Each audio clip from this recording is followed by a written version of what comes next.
Very good evening to all ladies and gentlemen. First of all, I must thank Dr. Kiran Madam to have graced the occasion today. And Sunit Tandon ji is also there. He is the Director of India Habitat. I am really thankful. And to all my other friends and well-wishers who are here, and a lot of them faces I can see have been my patients also, and few of my own colleagues who are doing acupuncture in Delhi. They are all doctors. They are also here today.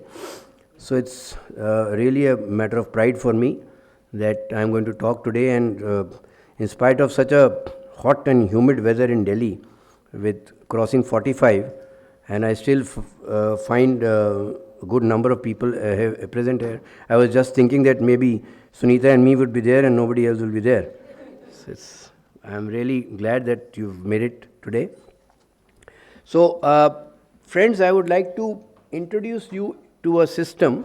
A lot of you know about it, but I think there is so many queries in between, or full stops and commas in between, that a lot of you may not be knowing about the science as we would like you to know. Because unless there is a proper awareness about a science, we really cannot accept it, and we really cannot go ahead with it and allow ourselves to be, as I say, needled. So this is a science which involves the use of needles. So we will go through with that, and as we go through, I will share also a few interesting case histories which will make you aware about how the system is and how it works, and where all we have been able to even do or get results where we ourselves thought would be very difficult. So the agenda would be: what is the belief system, what is acupuncture, how it started, where is it most effective, what are the diagnostic methods of acupuncture, what are the positive effects of acupuncture, what is the Western theory, now that we know it's a traditional science. So what is the Western theory, how the Western doctors have started accepting acupuncture now, what are the techniques of acupuncture, and now that we talk about acupuncture with needles, there are also needle-less acupuncture treatments available. And then the experience-based results over the last 42 years that I have been practicing acupuncture. What are the limitations of acupuncture and what will be a typical treatment plan? And finally, the FAQs, which we have already given to all of you. So the belief system. So the belief system is, traditionally the human body was always and is still today also thought to be made up of 5 elements: the water, wood, fire, earth and metal. Now the concept of chi or energy is something which traditionally was always accepted, which means the chi is the vital force, or the prana or energy we call it. It is the thing which actually makes us move around, and there are 3 sources from which we get our chi.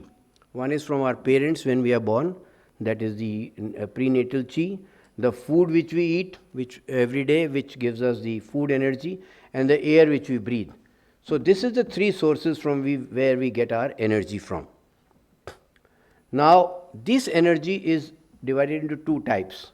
One is known as yin and one is known as yang. And every one of us has yin and yang in our body, but there is a preponderance of one energy and a deficiency of the other energy. So whenever one energy overwhelms the other, I'll give you an example. Say for example, a patient doesn't want to get up from bed. He always wants to just lie down in bed. He doesn't want anybody to disturb him, and all the time he is happy lying down in bed. That is excess of yin. And other side is a person who's too overworking. All the time he wants to work, and he wants to only sleep for 3 hours and still thinks that he is doing a very great job of working. That is excess yang. So neither excess of yin is good, nor excess of yang is good. A balance is what is required, and that is where the role of acupuncture will come in. So this energy, if you see that blue line on the chest wall, is what is the flow of energy I have shown along the energy channels. So this energy, this is shown as the large intestine, from where the energy is flowing to the chest wall and then going all along the arm till this is the lung channel, and it finishes on the thumb. So this energy flow is between two coupled channels. We call lung and large intestine as coupled channels, which means they are coupled to each other, and the energy flow from the large intestine is flowing into the lung channel. So it is quite different from what I learnt in Western medicine as an allopath. There we never talked about energy, we only talked about organs. But here the system is very simple, and I will simplify it even further for you. So in our body there are 12 channels on one side of the body. So in all there are 24 channels. So say for example in the upper limb there is a lung channel, there is a large intestine channel, there is a spleen channel, in the leg there is a liver channel, there is a kidney channel. So all our organs are represented by channels.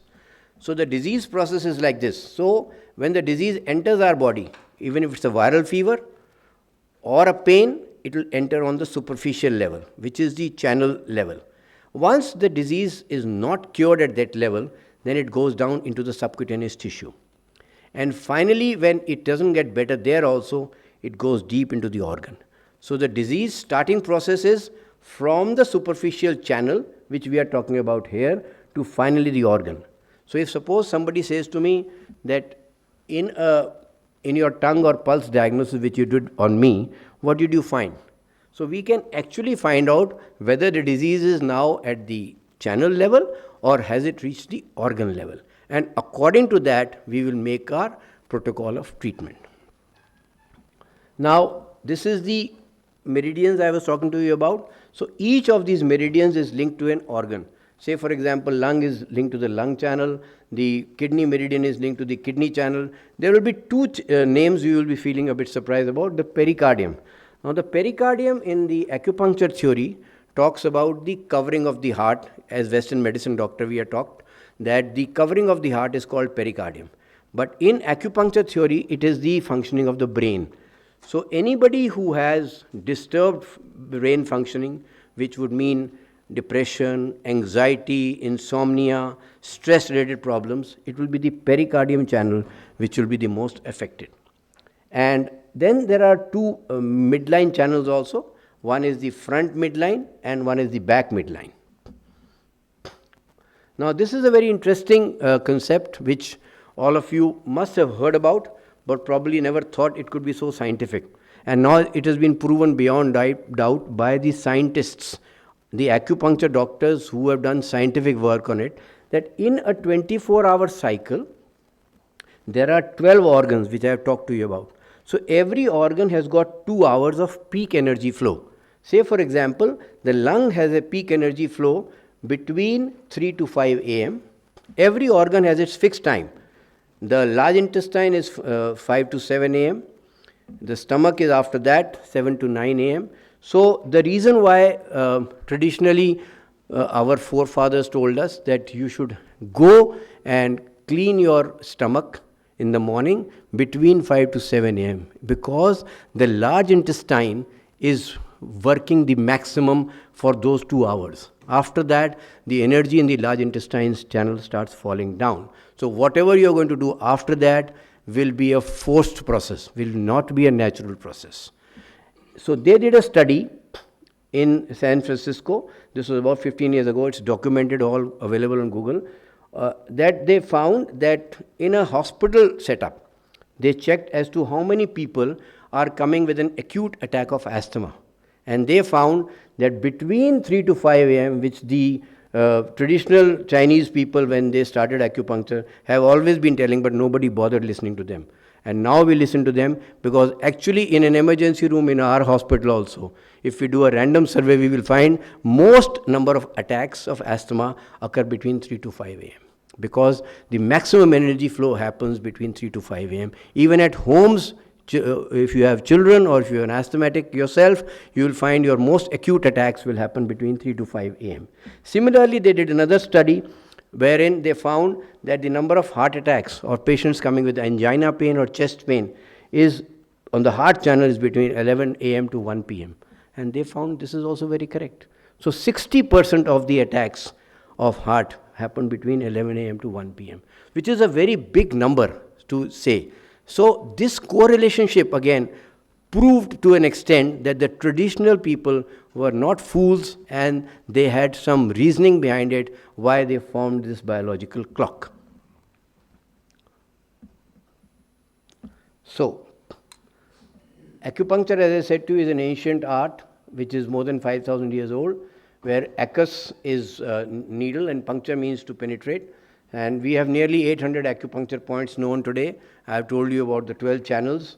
How it all started, so very interesting. A Chinese soldier once developed a stiff and painful shoulder, and in spite of his doctor's best efforts, he got no relief.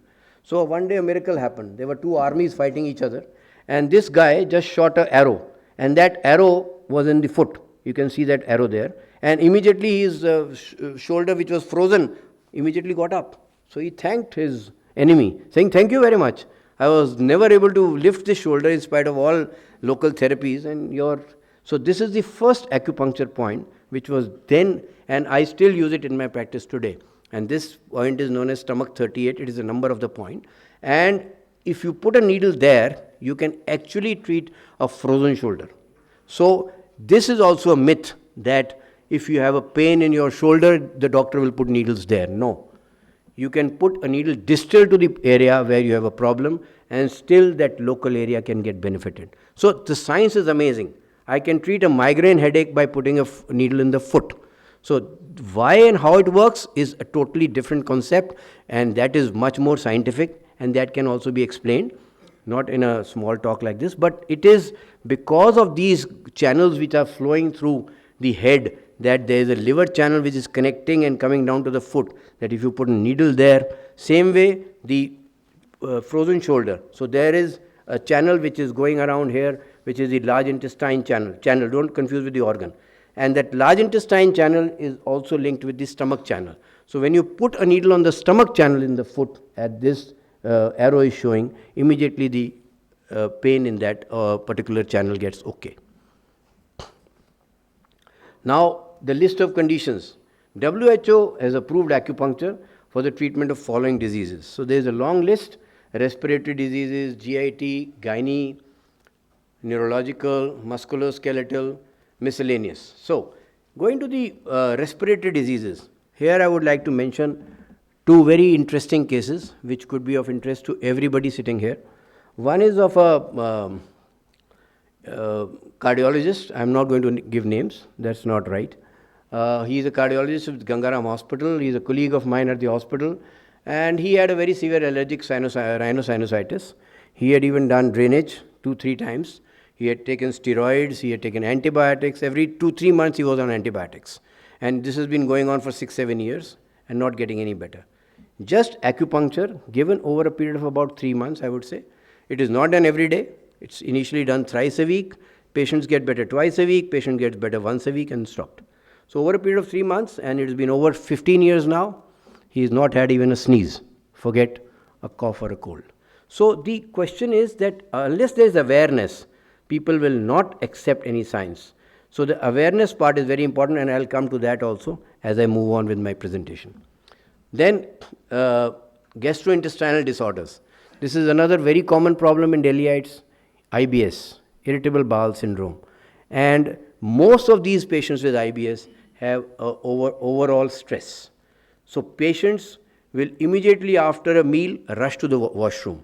The reason is because there is an immediate urge for evacuation.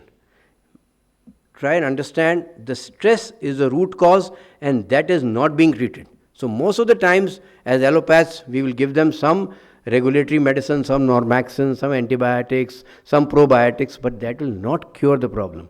We need to first control the peristalsis, and to control the peristalsis, the signal has to come from the brain. So unless you treat that cycle, you will not be able to get the right results. So treating the root is a very important aspect, and that is where acupuncture works very well.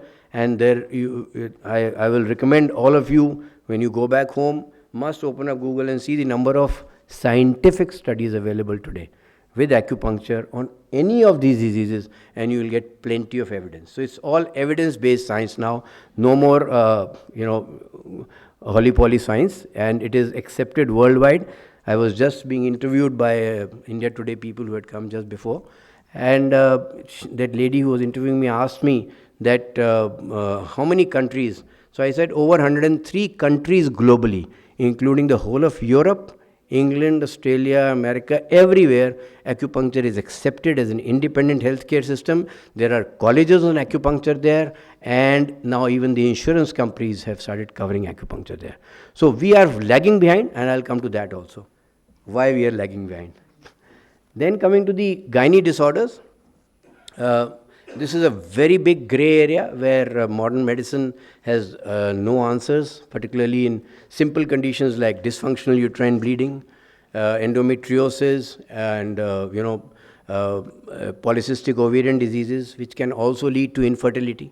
So my wife, Dr. Sunita, also happens to be a medical doctor into acupuncture, and she's also there. My son, he's an anesthetist, and he's shifted to acupuncture totally.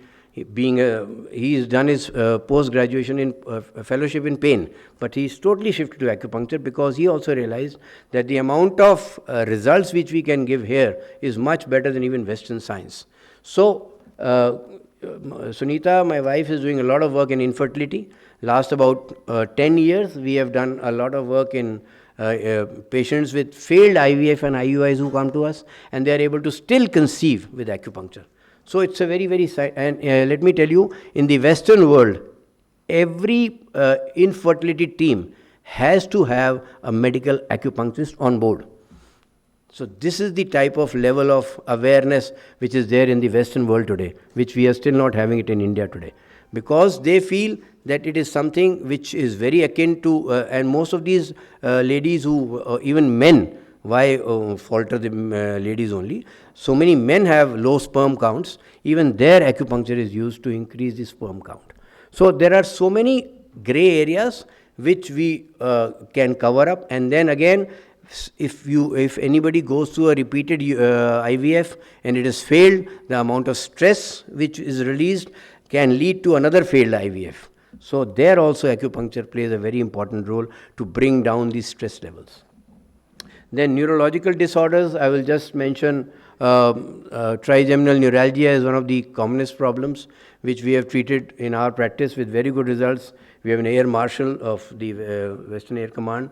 Their gentleman had acute optic branch trigeminal neuralgia, and he was not responding to medication also. Tegretol is the drug of choice, and he responded immediately to acupuncture, and he is totally pain-free.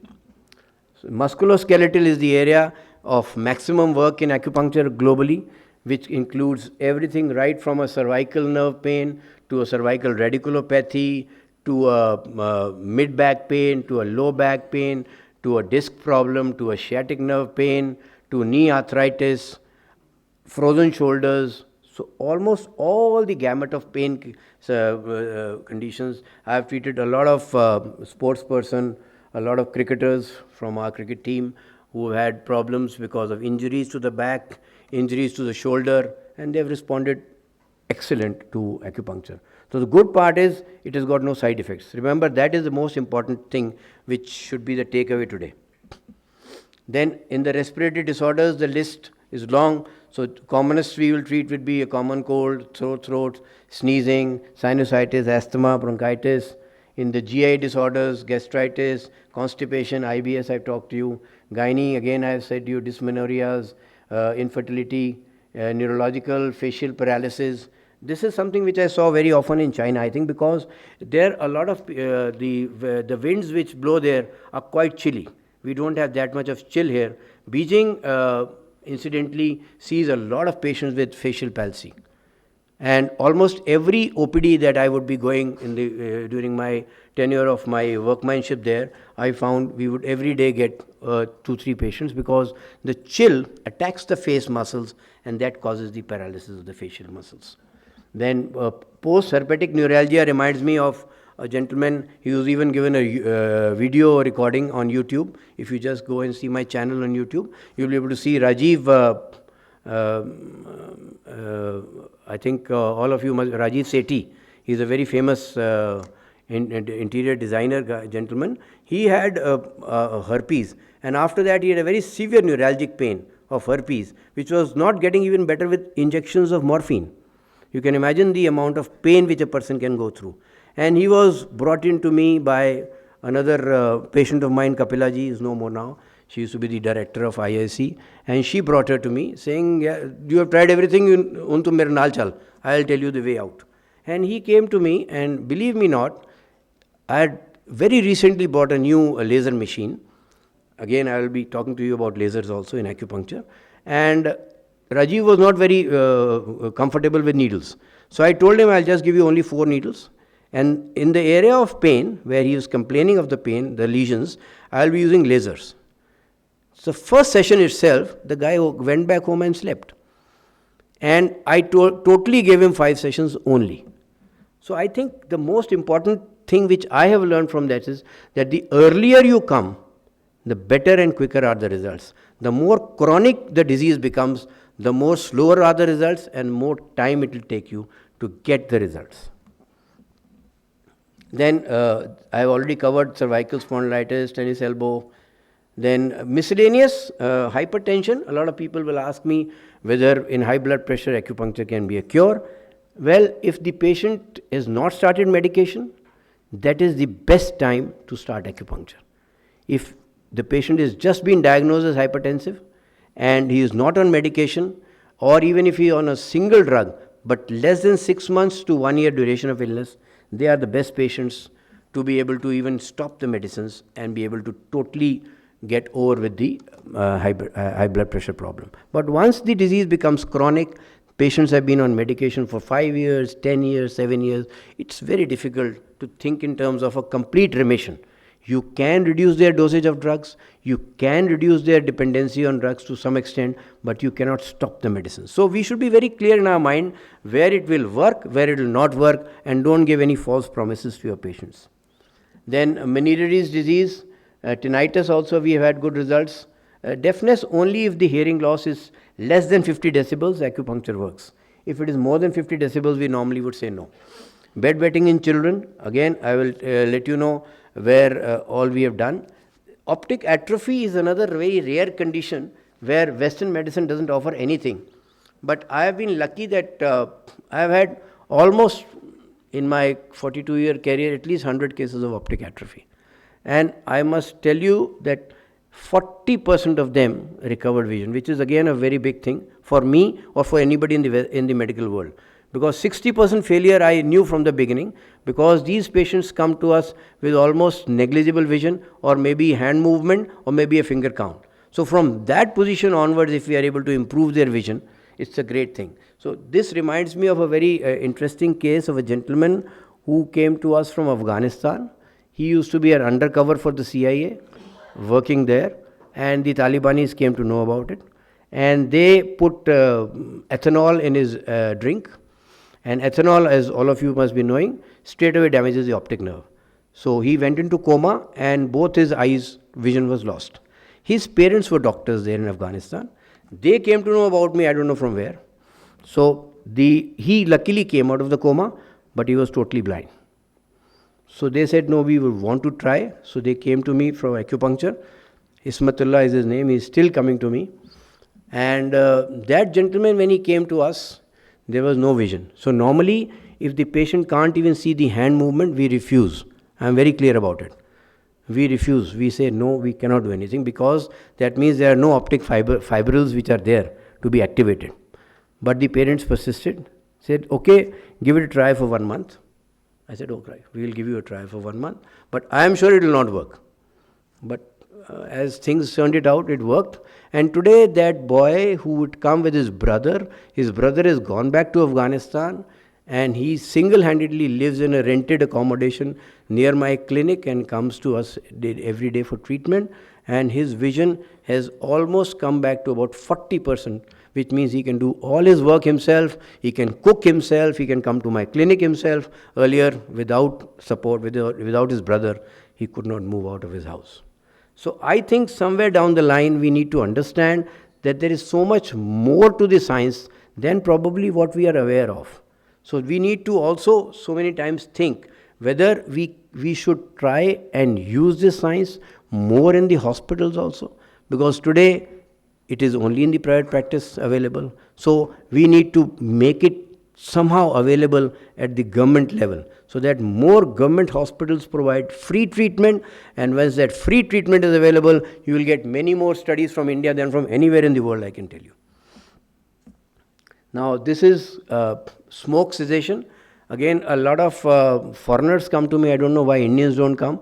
Probably the reason is because so many times the patients who come are not very keen on quitting themselves. So the first thing to understand is that you have to be serious of quitting.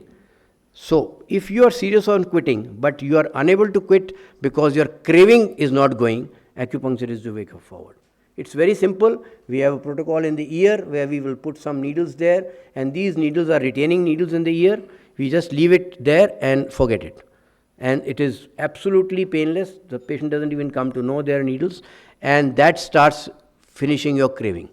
Now the other part is only on your own. That means you have to control there. If you are not feeling like smoking and you still want to light a cigarette, nobody can stop you. But the craving part is finished with acupuncture, and it has got very good results. Then emotional problems, I was talking to you already about, the emotional imbalances. And so basically we are treating by rebalancing, removing the blockages in the energy flow and restoring the natural energy flow with acupuncture. Then insomnia, again, it regulates the sleep cycle in 4 to 6 weeks, and it even helps to get rid of dependency on sleeping pills. Then I already talked to you about acupuncture in infertility and childbirth, and it can also be used during delivery. It can reduce the pain during delivery itself. Now the diagnostic methods in acupuncture. The traditional methods are only two. This is the tongue. So you can see, when I see the tongue in my practice, I am not seeing the tongue as probably as a Western doctor, because Western doctors also don't see tongues at all. There used to be a time when they will still see the pulse or tongue, but now no. Because in our system of modern medicine, we only talk about the radial pulse. We don't talk about any other pulses. Whereas in this, you can see the tongue shape, and the tip of the tongue shows the health of your heart. Just behind that is the lung. In the middle is the spleen and stomach, which is the most important area of digestion. The back of the tongue is the kidney, bladder, and the intestines, and on the side is the liver, gallbladder. So the entire tongue is a representation of our entire structure of our internal organs. So just by seeing the tongue, by seeing the color of the tongue, by seeing the coatings on the tongue, we can actually come to know where exactly the problem lies. Then coming to the pulse diagnosis. This is again a very traditional method which was used, and I think I took almost about at least 15 years to master the pulse. It takes that much of time. Now there are 12 pulses. I have talked to you about the 12 channels. I have talked to you about the 12 internal organs. So there are 12 pulses. So there are 6 pulses on the left hand, 6 on the right. 3 superficial, 3 deep, 3 superficial, 3 deep. So all the channels, the lung, large intestine, spleen, stomach, kidney, all can be seen right from the pulse. Now we come to the modern day. So as we've progressed, science has progressed, we also have this technology or a tool which is called the AcuJing. Now this is a computerized system of diagnostics in acupuncture, and it allows the diagnosis and treatment by measuring the electrical conductivity at specific acupuncture points. So each of this channel has one acupuncture point where there is maximum energy flow. So now we know with our knowledge which is that point. So what we'll do is we'll give a probe in one hand to the patient, and with the other probe we will be measuring the electrical energy flow in our body. Till about 15 years ago, my colleagues will say, what is electrical energy? There's no much. Today they are doing MRI. So what is MRI? MRI is nothing else but you are trying to pick up the energy flow only. So this is what it is all about. So now they also agree, yes, there is something like an electrical energy flowing in our body.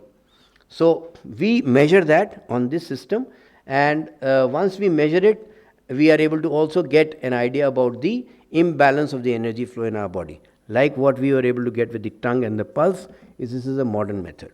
But I would still rely on my traditional methods as also on the modern methods, but I will still rely more on my traditional methods. Now this is a small video. To be honest, मैं काफी nervous हूँ. Dr. Kapur और उनकी पूरी team मेरी electronic. This is a story done by Curly Tales on acupuncture with me. Just released just about a week, 10 days back. This lady is she is a actress Sonali, and she did the entire story with me. On to the results now. I'm actually waiting with bated breath कि मेरा Energy क्या क्या आने वाला है. I don't think I was so tensed even in my board exam. Is it? There's a graph. सब red क्यों है? नहीं, red नहीं. So, if you see the two lines, between the two lines are your normal values. So anything above 20 is very good. So most of your values are above 20. Which means your general energy level is very good. It's good. So what is that edge which is one so lamba and one so? This is the heart. Oh. But then again one-sided, so I'm not going to do it. Means I come here, which is both deficient. Either both excess or both deficient. What is deficient? Liver. You know what? I've been told that. It's amazing how accurate this analysis has been. So she was told by an Ayurvedic doctor a few years ago that you have a liver problem. And when we did this graph, it was again correlated. So it's so interesting sometimes that the traditional methods can tell you so much more. So the positive effects are, again, this is the way acupuncture works. It has got an analgesic effect. It has got psychological effects by regulating the serotonin in the brain. Motor recovery also it is being used for patients who come to us with paralysis. It has got a homeostatic effect where it balances the entire homeostasis in the body. And it has also got an immune enhancing effect wherein we can use certain acupuncture points to improve the immunity of the body. So the effects of needling are two, the subjective effects and the objective effects. Subjective are felt by the patient in the form of numbness, soreness, heaviness and distension. And in Chinese language we call it as qi, which means arrival of the qi at the acupuncture points. Then the objective effects are the analgesic effects. It increases your pain threshold. Sedative effects, it decreases the delta and theta waves. Immune enhancing effect increases the IgG antibody titer. And this is all documented now. Nothing to be thinking about. This is all available and all documented. The psychological effects of calming and tranquilizing, the motor recovery effect by the antidrome reflex. Now, this is a very interesting picture again. The effects of years of strong drugs and the effect of safe acupuncture. And see, as I was telling you, that I can treat a neck pain by putting a needle in the foot. So, distal acupuncture. You don't have to needle at the area of pain to be able to relieve. You can even do distal acupuncture. Now the Western theory of acupuncture is that this started with the discovery of the endorphins and the serotonins. So according to Chinese medicine, health is the result of balance between the yin and yang, I told you in the initial stage also. And this has been confirmed by the balance between the serotonins and the norepinephrine in pain control, and the balance between the endorphins and the anti-opioid peptides in the central nervous system. So functional balance between the opioid and anti-opioid determines the efficacy of acupuncture. And opioid peptides are released during acupuncture, which is responsible for its analgesic effect. And this hypothesis is strengthened by the fact that the opioid antagonist, such as naloxone, can reverse the analgesic effects of acupuncture. And then the electrical stimulation of acupuncture points also induces certain chemical mediators, and this has been proved by the release of neuropeptides in the central nervous system, and signals induced by low frequency and high frequency peripheral stimulation with electroacupuncture is also transmitted along the different neural pathways. Then this is something which is very interesting and very recent, which is that we could prove it now, because now today we have available what is known as functional MRIs. Till now we didn't have any functional MRIs. About 7 or 10 years ago, functional MRIs have come into the market, which is you can actually see the functioning of the optic nerve area, the functioning of the hearing area, the functioning of different areas in the brain by doing a functional MRI. So Dr. Harsh Mahajan, who is a colleague of mine at the hospital, I just happened to read a study which was done by a doctor somewhere in Canada, who he had done a functional MRI study on a patient, where he proved that with functional MRI you could see the activity coming into that area of the brain which is affected. So I said, could we replicate that? So he says, most welcome. So we did this study wherein we had a patient who had a problem of hearing. That means his hearing was not totally gone. he had minimal hearing loss, which was about 20 to 30 decibels, but he had tinnitus in his ear. His hearing sounds were there. So what we did was that we put that patient into the fMRI machine, and we found that the hearing area, which is here in the brain, was showing very poor energy flow. That means there is hardly any activity there. Then what we did is, we now again there are some local points around the ear, and there are some distal points in the hand and the foot, where we put these needles, and since it is a magnetic machine which he had to go back into, we taped the needles. And we taped the needles and just put the patient back into the machine. And lo and behold, even the radiologist was confused. Immediately they started showing increased activity.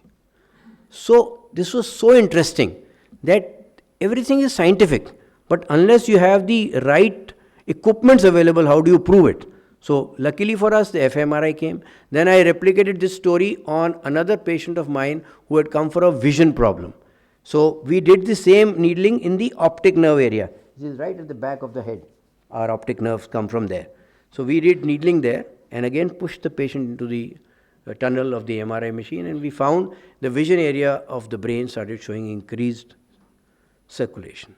So whatever is being done today is being shown to be scientifically working.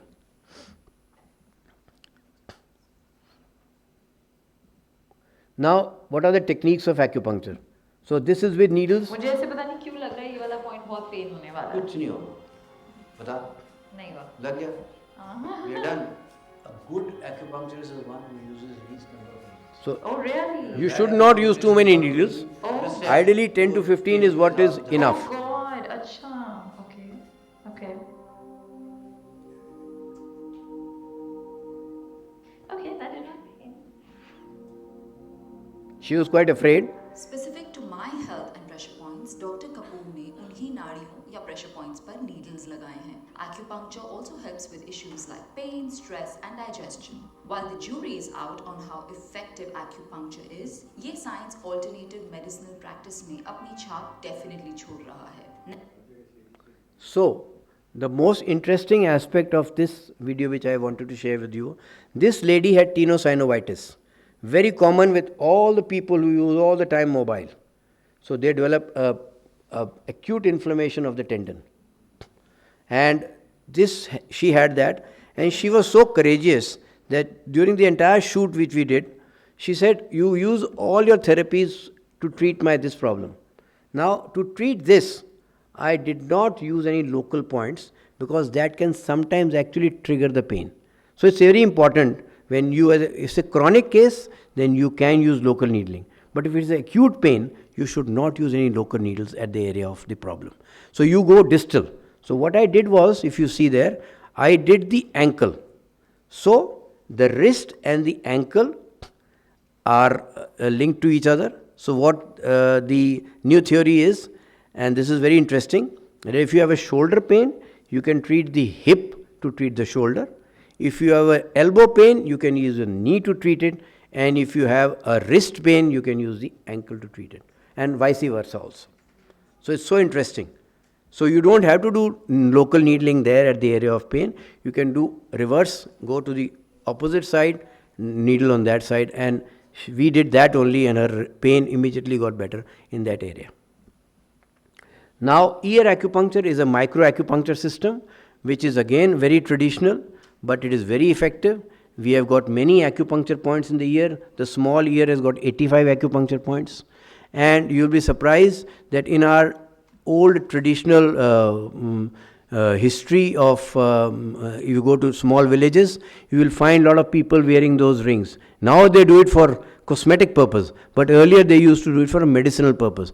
And on a random survey, you will be surprised to know that if you check, there will be more men wearing glasses than women, because the point at which the women wear the gold ring is the eye point of acupuncture. See there, you can see that on that diagram itself. That's the eye. It's written there, eye.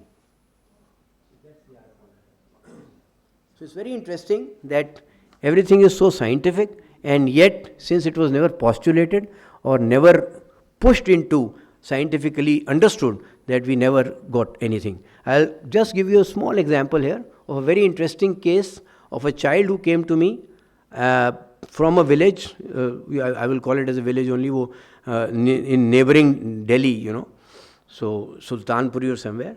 And this child had recurrent sore throat, and all the time the throat would be swollen and painful, and he was diagnosed as having tonsillitis. Those days, when this child must have been 20 years back, those days the only treatment forward was penicillin, and if the penicillin will not work, they will remove the tonsils. So this gentleman who was coming with his son to me was coming for polio. He had an attack of poliomyelitis and his leg had gone weak, and I was treating him for the polio, and that muscle was getting gradually better and better. So I just asked him that I saw on one of his ears there was a small ring there. So I just asked out of curiosity, I said, what is this ring? The father told me that my son used to have this recurrent attacks of tonsillitis, and this doctors at Safdarjung hospital said कि अब इसको operation करके निकाल देंगे. Then he said, one of my, somebody in the neighbor said, don't get the surgery done, go to a village nearby, and there is one guy who only treats tonsils. He doesn't have any, and he will do it in the most, unhygienic manner. Unhygienic means there is no sterilization, nothing. But he says, I just went there, he put a small spirit thing there, and just through and through he put this ring. And when I saw that point, it is exactly the tonsils point of acupuncture. So, there is so much of, and he says, Dr. Saab, 80% of the children who have tonsils in our village or nearby villages go to him and get it done. We didn't have a scientific explanation, but I had that in my mind, because when I saw that point, it was right there, and that's the tonsil point. So, he was doing it because his forefathers have been telling him, and the thing has been going on in the cycle. But now let us wake up and see so much of scientific evidence available and avoid a lot of unnecessary surgeries, because once your tonsils are gone, your immune system is all open up to everything. So all pollutions will go into you, and then you get bronchitis, then you get bronchial asthma, and then you'll end up with the interstitial lung disease, and then you are into bed. So what are we doing? If we can stop at that stage itself of preventive, we can do so much better to our children. Now this is again ear acupuncture. Also known as auricular acupuncture, is another variant of the same line, which involves activating specific points on the outer area. Is the ear needle going to hurt? Because there's the image of needles going into my ear. ये help करता है with different health conditions by balancing the body's energy flow. It's almost like giving your ear a targeted massage to promote wellness and address. So now these are the ear needles which I was talking to you about, which we just place at the acupuncture point, and we can leave them safely. Now, something of great sort of awareness to all of you is that acupuncture is not only done in the body, it can also be done on the scalp, but this is done in more difficult conditions, in more type of problems which we will get in our practice. Say for example, patient has got a problem of paralysis. Patient has a problem of now this area where we are needling is mostly the area of the optic nerve, which I would use very often in patients who will come to us for vision problems. So this is the vision area of the scalp. So so many nervous system functions like motor activity, sensory functions, hearing area, balance area, all those areas are in the brain, in the head, and we can, and this is again a very specialized techniques. Everybody doesn't do it. Only once you have advanced into acupuncture, you can start needling the scalp. Now, cosmetic acupuncture. I will not call it any more acupuncture, because till about 10 years ago, we used to do cosmetic acupuncture by using very fine micro needles on the face. We now do not use any more needles, because what happens is with even micro needles on the face is so much vascular area that it can cause a small bruise, and that bruise will obviously spoil the effect or the response which we are looking on for getting a cosmetic facelift. So I call it as a cosmetic facelift now, and we use hyaluronic acid, which is the collagen, which is a stimulant, and we use it at acupuncture points. And in addition to that, we use also what is known as a gua sha, a stone which is used at acupuncture points, and we also use soft lasers. So this is a small video. Starting with the cosmetic procedure of the face, this is known as a cosmetic facelift. Since we are so you can use it for facelift, acne, dark circles under the eyes. We'll say it's a cosmetic facelift. But natural. But natural and using the basic principles of acupuncture. Oh. Earlier on, when it was being done, maybe about, even when I was doing it 5 years ago, we will still be using needles on the face. But the only problem with that would be that sometimes you may leave a blue mark, which looks very odd on the face, but it will disappear eventually. But now even that has been taken care of, because with this procedure we do not use any needles on the face. So which means that 3000 years ago, Yeah. जब botox और fillers नहीं होता था, शायद women used to do this. Yes, Yeah. definitely. Yes, stimulating. Ooh.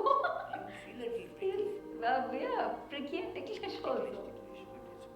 Cosmetic acupuncture और facial acupuncture एक natural technique है जो आपके स्किन के अपीयरेंस को इम्प्रूव करता है and reduces signs of ageing. कहा जाता है that it stimulates blood flow, boosts collagen production and promotes cell regeneration, leading to smoother skin, reduced wrinkles and overall healthy skin. Now coming to the needle-less acupuncture methods. So a lot of patients, people actually sitting here also would be thinking that, look, no, I am not one who would like to be needled or is afraid of needles. Although I have told you, it is only as much pain as if somebody is given you a small prick. और जैसे कहते हैं चूटी काटना उतनी pen होती है.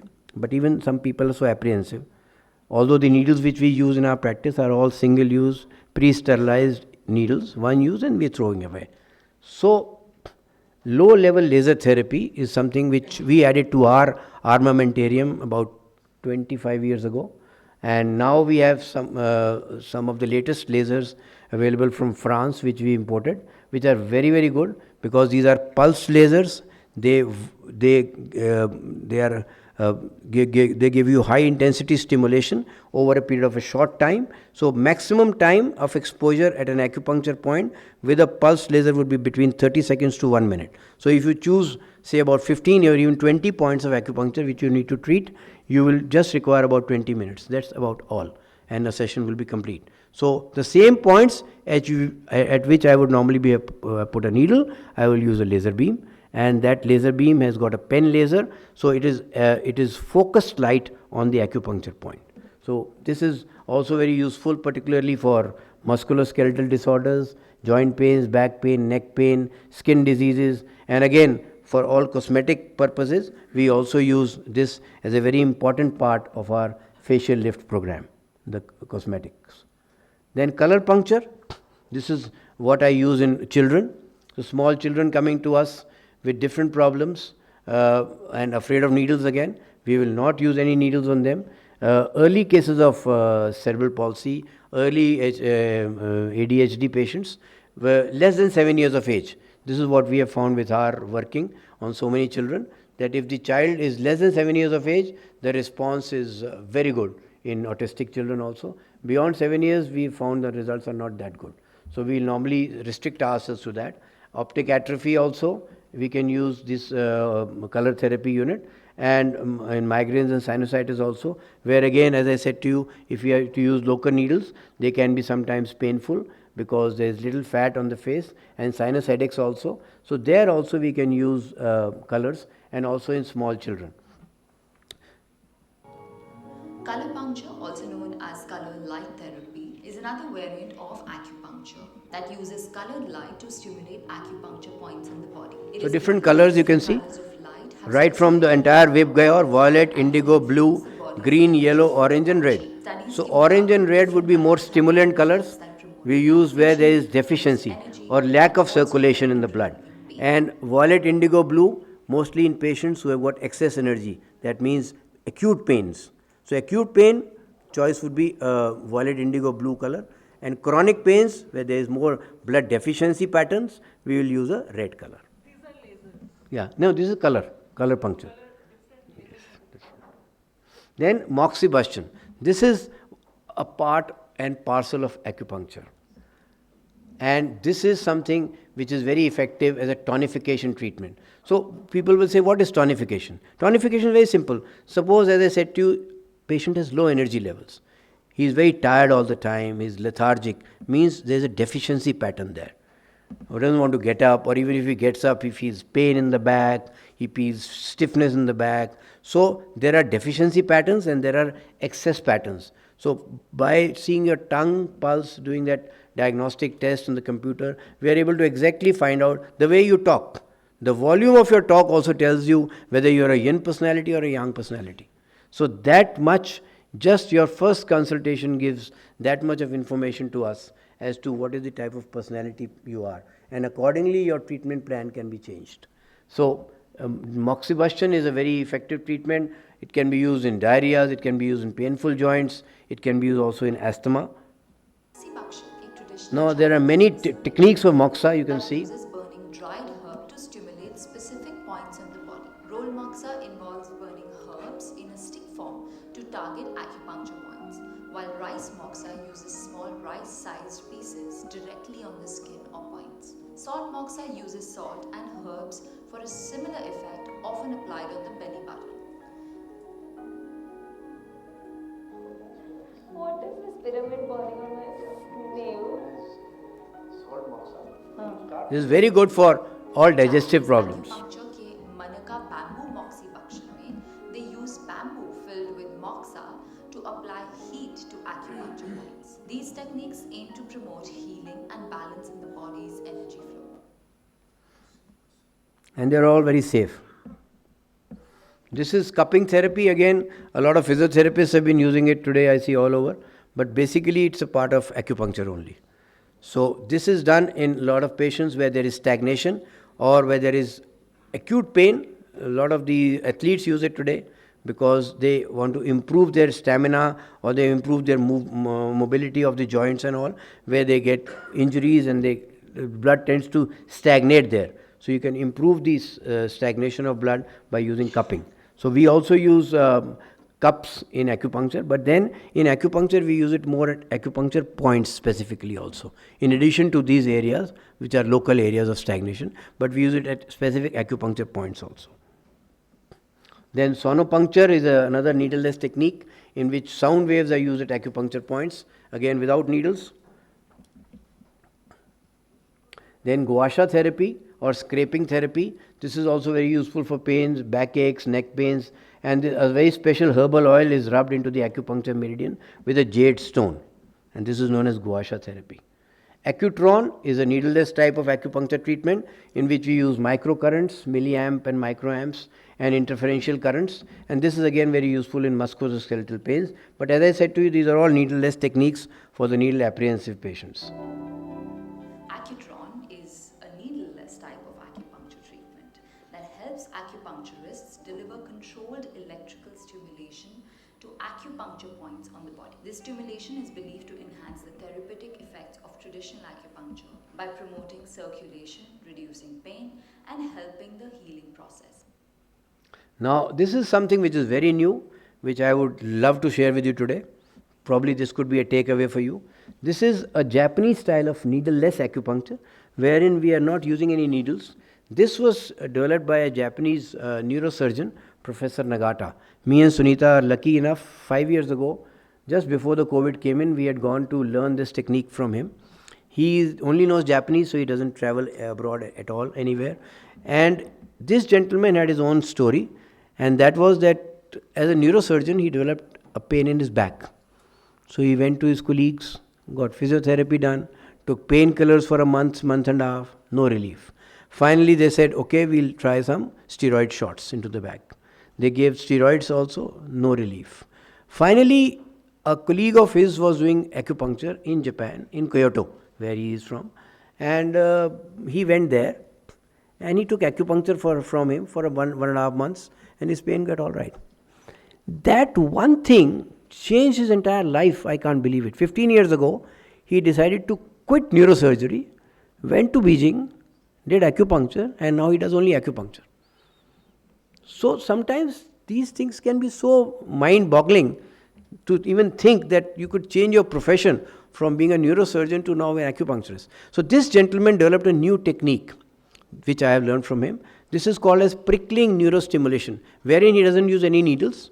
He's got a special probe, like a metallic probe, which is a pointed tool in front of it, and with that he prickles at dermatomes. So there are a lot of doctors sitting here.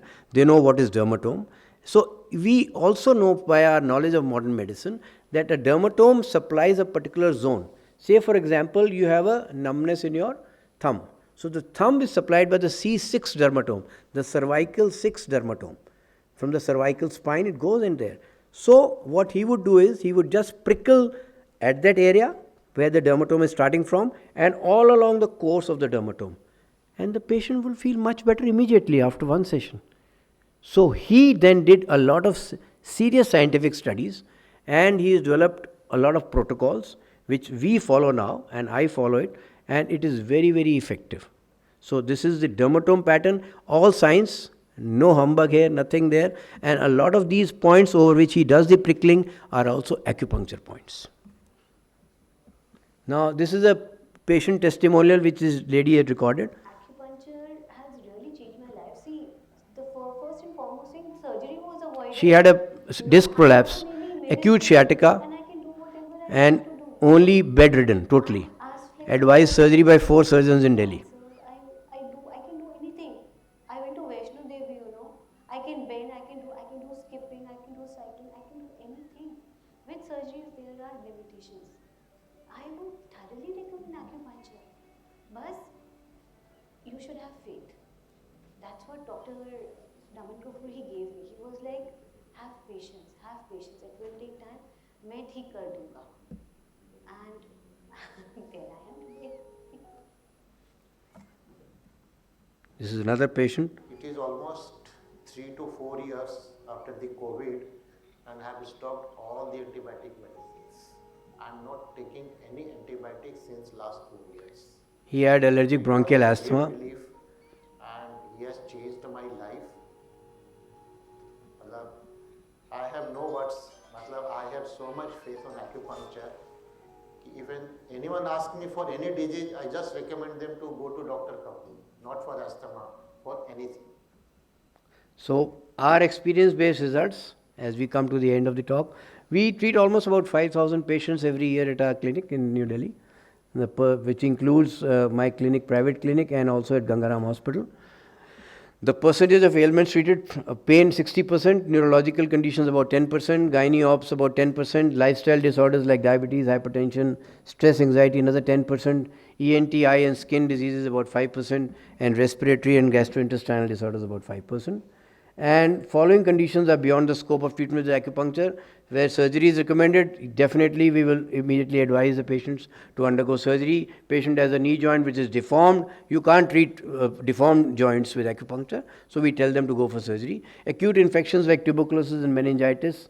Cancers, acupuncture is very good for cancer pains. It is very good for post-chemotherapy side effects. Great. We have very good results there. And life-threatening emergencies, we will never ever ask them to go for acupuncture. So typical treatment plan, we have a complete history taking, do the accuging testing and acupuncture treatment protocol. Acute cases, we may start daily for 4-5 days, and otherwise immediately thrice a week, then twice, then once a week, and go on reducing it. And we do accuging also periodically to assess the improvement. The FAQs I already have given to you, so I won't like to waste any time there with you. Is there any bleeding with needles? There is no bleeding with acupuncture needles. Occasionally you can get a bruise which disappears on its own, and most of the practitioners will use disposable needles. And these are the common questions which again is mentioned in the FAQ which we have given to you.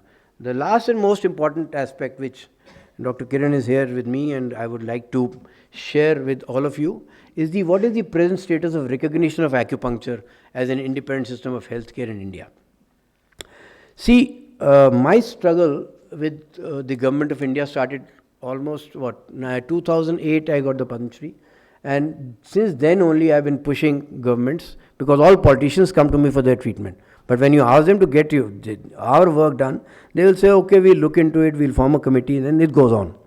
So I think that's where the problem lies in our country, that we are not very pushy about certain things, And then there are lobbies. I'm very clear about it, and I know there's a Western drug lobby, now there's an Ayush lobby also. So they also don't want to allow me to enter there. So, but I am quite sure that with the type of optimism I have, things will one day work out. So 2013 we formed a National Coordination Committee. We met the ministers concerned. Luckily for me, Nadda ji became the Health Minister of India, and he also was my patient. His wife was my patient, his son was my patient. So when you have 3 patients from a family, things can probably start looking forward. So he said, look, I have talked to a few of your patients in your clinic. I am very happy with the results they have shown. So I would definitely want to recommend it. All the secretaries in the health department were dead against allowing acupuncture to be accepted as an independent system. He overruled them. A committee was formed finally the system was accepted by the government. The committee's role only was to tell where should it go, under which ministry it should go, and what would be the course curriculums to be done.